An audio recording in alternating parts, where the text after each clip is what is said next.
Absolutely. See, substitution of state for the church was the function of the secular socialist movement. Yes. Now come to Max Weber.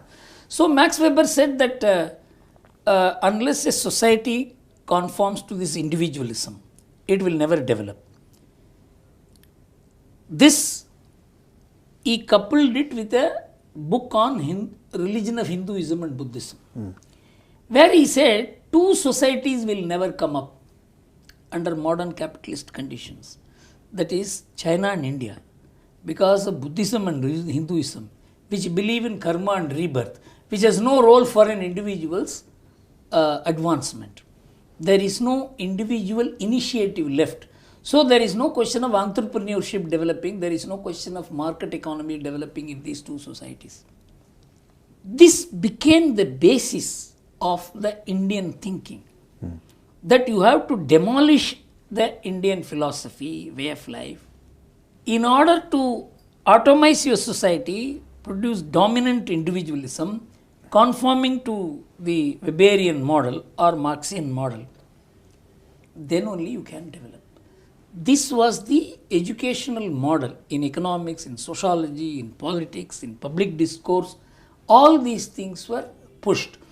Don't think it was only a colonial movement. In the year 1951, the United Nations issued a document, Measures for the Development of Underdeveloped Economies, in which they said, you cannot develop just like that. It calls for a lot of sacrifices. The sacrifice you have to make is you have to give up your philosophy, you have to give up your way of life, you have to give up your caste, community, all relationships. This was a mandate given by the United Nations. This was rooted in a speech which Truman had delivered a year back, exactly in the same terms. America has the responsibility to ensure that the world is prepared for development, and he suggested this model.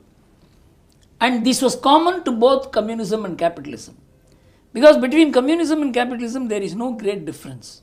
There was also, before nations started getting independence, there was also a whole movement to define the qualifications, the credentials you need to be ready for independence. And that had to be the concept of a state as per the Western model of a state. Correct. So nations had to prove that I am ready, I am capable of self-rule, because I'm getting into that, or either I qualify or I will be able to qualify. And you will decide whether I am qualified or not. That's correct. So this whole idea of are you fit to rule, fitness to self-rule became an issue. So the idea of state, nation, people, the relationship between the two, all this became defined by the Western notion of divine right theory, modified by social contract theory, modified by democratically elected state. Otherwise, in substance, the idea of state remains the same. But what I am saying, I am more coming to economics. Right. In economics, they say, you rule in whatever manner you want to rule. But you say, no, you cannot develop unless you give up your philosophy in stated terms. This became common to both communism and capitalism, because Karl Marx basically believed unless the capitalist boom takes place, wealth is built, there is a huge amount of exploitation takes place, there is no way communist revolution will come. But that communist revolution never came, because all communist revolutions became social and not economic. So the full-blown capitalism is what Karl Marx wanted.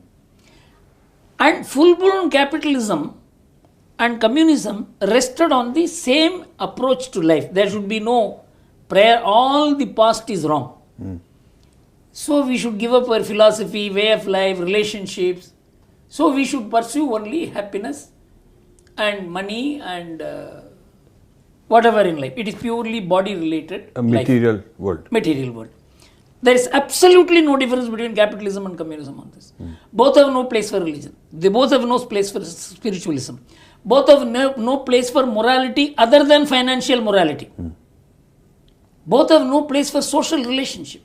both have no place even for human relationship like parents, husband, wife. In fact, communism went to the extent of saying women should be nationalized. There should be no husband, a woman should be common property of everybody.